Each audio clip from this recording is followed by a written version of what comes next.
Morning dear students, welcome to excellence point classes. बच्चों, पिछली class में हम लोग देख रहे थे क्लास 7 की एक्सरसाइज नंबर 6.5 जिसमें हमने पार्ट नंबर 2 ऑलरेडी फिनिश कर लिया है। आज हम देखने वाले हैं पार्ट नंबर 3 जिसमें बाकी के बचे हुए क्वेश्चंस डिस्कस करेंगे। So without wasting any time let's get start. Alright students, question number 3 हमारी स्क्रीन पे आ चुका है। जैसा कि आप सब जानते हैं, पार्ट नंबर 1 में हमने क्वेश्चन नंबर 1 और 2 डिस्कस किए थे। क्वेश्चन नंबर 3 सिमिलर पैटर्न से था जैसा हमने क्वेश्चन नंबर 2 किया था। तो आइए स्टार्ट करते हैं। क्वेश्चन में सबसे अच्छी बात ये कि यहाँ पे डायग्राम आपको गिवन है। हम यहाँ पे क्या निकालना चाह रहे हैं, पाइथागोरस थ्योरम की हेल्प से लगा देंगे पाइथागोरस थ्योरम। तो बच्चों, पाइथागोरस थ्योरम क्या होता है, P square plus B square is equal to H square. अब यहाँ पे देख लेते हैं, अब 15 मीटर लॉन्ग लैडर, मतलब यहाँ पे सीढ़ी की हाइट यहाँ पे आपको 15 मीटर गिवन है। क्या बोला गया है, a window 12 metre high from the ground, मतलब यहाँ पे एक विंडो है जो कि ग्राउंड से 12 मीटर हाई यानी कि 12 मीटर ऊपर है। आपको क्या निकालना है, क्वेश्चन में आपको ए की वैल्यू फाइंड करनी है जो कि बेस है। यहाँ पे निकालना स्टार्ट करते हैं। परपेंडिकुलर का मतलब हाइट होती है, तो यहाँ पे हो जाएगा हमारे पास 12 का स्क्वायर प्लस ए का स्क्वायर इज इक्वल टू 15 का स्क्वायर। 12 का स्क्वायर बच्चों मतलब 12 मल्टीप्लाई बाय 12 कितना होता है, 144 plus a square is equal to 225। 15 का स्क्वायर कितना होता है, 225। तो बच्चों ए स्क्वायर की अगर मैं वैल्यू निकालने गया तो ये हो जाएगा 225 माइनस 144। तो ए स्क्वायर कितने के बराबर आ गया, देखिए यहाँ पे 81 के बराबर आ गया। अब हम क्या करेंगे, 81 का प्राइम फैक्टराइजेशन कर लेंगे।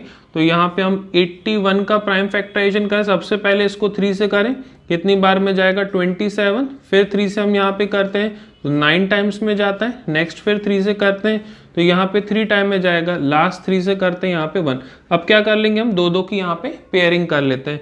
तो हम यहाँ पे लिख सकते हैं कि भाई ए स्क्वायर जो है वो बराबर हो जाएगा 3 multiply by 3, next 3 multiply by 3 के, हमने क्योंकि दो दो की यहाँ पे पेयरिंग कर लिया।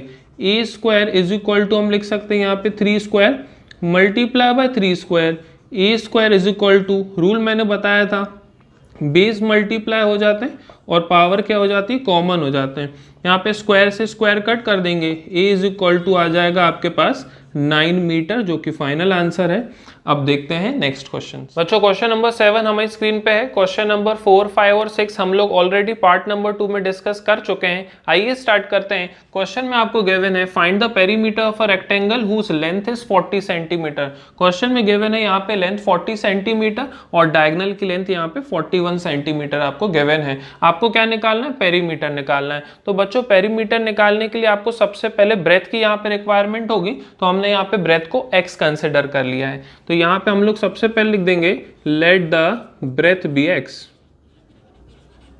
Late the breadth be x, हमने यहाँ पे x अज्यूम कर लिया है। अब सबसे पहले आप लोग इस ट्राइंगल को ऑब्जर्व करें तो ये एक राइट एंगल ट्राइंगल है, तो हम पाइथागोरस थ्योरम की हेल्प से इजीली निकाल सकते हैं। आइए स्टार्ट करते हैं। यहाँ पे लिख देंगे हम लोग by using Pythagoras theorem.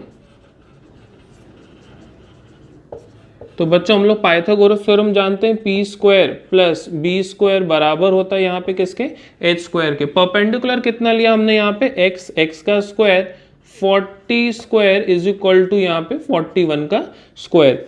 X square plus 40 into 40 बच्चों कितना होता है, 1600, और 41 का स्क्वायर क्या हो जाएगा, तो यहाँ आप लोग क्या कर लेंगे, 41 मल्टीप्लाई बाय 41। तो यहाँ पे आप लोग क्रॉस मल्टीप्लिकेशन मेथड की हेल्प से कर सकते हैं। 1 1 जा 1, यहाँ पे देखिए 4 1 जा 4, 4 1 जा 4 तो 8 हो जाएगा, और यहाँ पे 16 मतलब 1681, तो यहाँ पे हो जाएगा 1681। ये हमारे पास 41 का स्क्वायर आ चुका है। अब यहाँ पे हम ट्रांसपोज करा लेंगे, x square is equal to 1681 minus 1600, x square is equal to क्या हो जाएगा बच्चों, 81 हो जाएगा। तो हमको यहाँ पे 81 किसका स्क्वायर होता है यहाँ पे निकालना है। तो हम यहाँ पे क्या कर लेंगे, 81 का प्राइम फैक्टराइजेशन कर लेंगे। सबसे पहले 3 से जाएगा, यहाँ पे कितना बचेगा 27, फिर यहाँ पे 3 से जाएगा कितना बचेगा 9, नेक्स्ट फिर 3 से जाएगा तो 3, और लास्ट फिर 3 से जाएगा तो 1। पेयरिंग बना लेंगे यहाँ पे दो दो की, तो कितना हो जाएगा बच्चों, x square is equal to 3 multiply by 3, फिर 3 मल्टीप्लाई बाय 3, दो दो की यहाँ पे हमने पेयरिंग बना लिया। आगे देखते हैं यहाँ पे, तो ये हो जाएगा x square is equal to 3 square multiply by 3 square, x square is equal to 3 multiply by 3 पूरे का स्क्वायर, स्क्वायर से स्क्वायर कट गया, x is equal to 3 3 9 centimetre. तो बच्चों 9 सेंटीमीटर हमारे पास यहाँ पे x की वैल्यू है। हमें क्या निकालना था? पेरीमीटर। तो बच्चों पेरीमीटर का फॉर्मूला क्या होता है? 2 multiply by L plus B. दोनों की वैल्यू है पुट कर देंगे यहाँ पे। 2 मल्टीप्लाई बाय लेंथ कितनी है बच्चों? 40 प्लस ब्रेथ कितनी है यहाँ पे? 9 आ जाएगा आपके पास। 2 मल्टीप्लाई बाय 49, कुल मिला के आपके पास 98 सेंटीमीटर आंसर आ जाएगा। आप इसे नोट डाउन करें। हम लोग देखते हैं आप लास्ट क्वेश्चन फिनिश करते हैं इस एक्सरसाइज के लास्ट क्वेश्चन में आपको बोला गया है the diagonals of a rhombus are 16 centimetre and 30 centimetre. Book में आपको डायग्राम नहीं गिवन है, तो आपकी हेल्प के लिए यहाँ पे मैंने एक डायग्राम कंसिडर किया हुआ है। ये एक रोम्बस का फिगर है। यहाँ पे मैंने लॉन्गेस्ट डायगोनल को 30 सेंटीमीटर कंसिडर किया है और जो सेकेंड वाली डायगोनल है उसको 16 सेंटीमीटर कंसिडर कर लेना है। बच्चों रोम्बस की एक प्रॉपर्टी होती है, क्या होती है? The diagonals of a rhombus, the diagonals of a rhombus are perpendicular bisector to each other।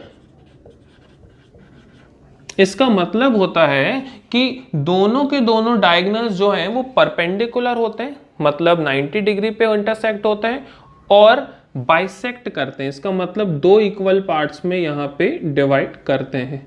तो बच्चों इसका मतलब क्या हुआ? इसका मतलब OA जो होगा वो OC के बराबर होगा। तो हम बोल सकते हैं OA यहाँ पे OC के बराबर होगा। और दोनों की बात करें तो वो हाफ ऑफ AC होगा।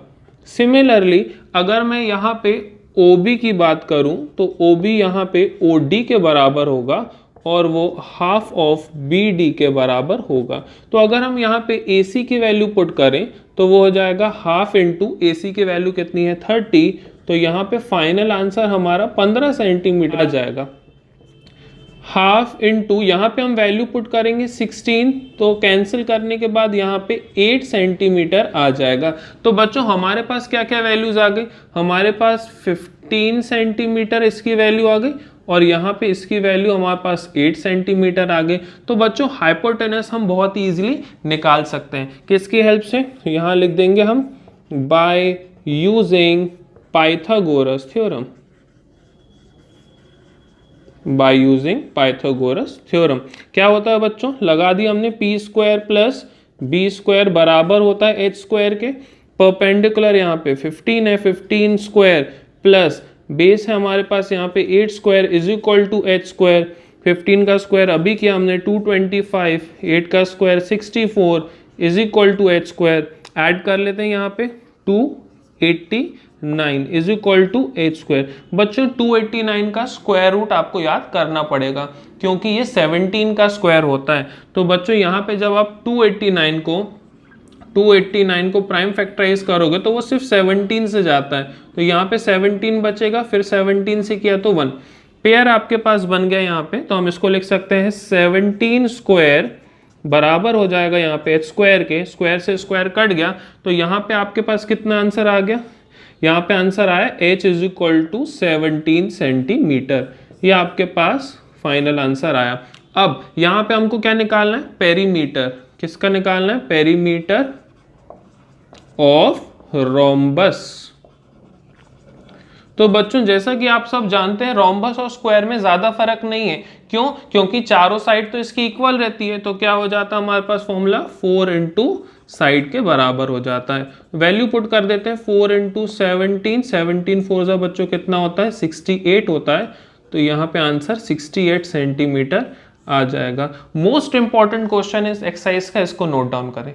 तो students finally triangles and its properties and हो चुका है। अगली क्लास में आपसे मिलूंगा कॉन्ग्रुएंसी ऑफ ट्राइंगल्स के साथ। अगर आप मेरे चैनल पे नए हैं और सीखना चाहते हैं मैथ्स तो इसे सब्सक्राइब कर सकते हैं और बेल आइकन प्रेस कर लें ताकि मेरी लेटेस्ट वीडियोस और अपडेट्स आप तक पहुंचती रहें। मैं मिलूंगा अगले इंटरेस्टिंग लेक्चर में। तब तक के लिए जय हिंद, जय भारत।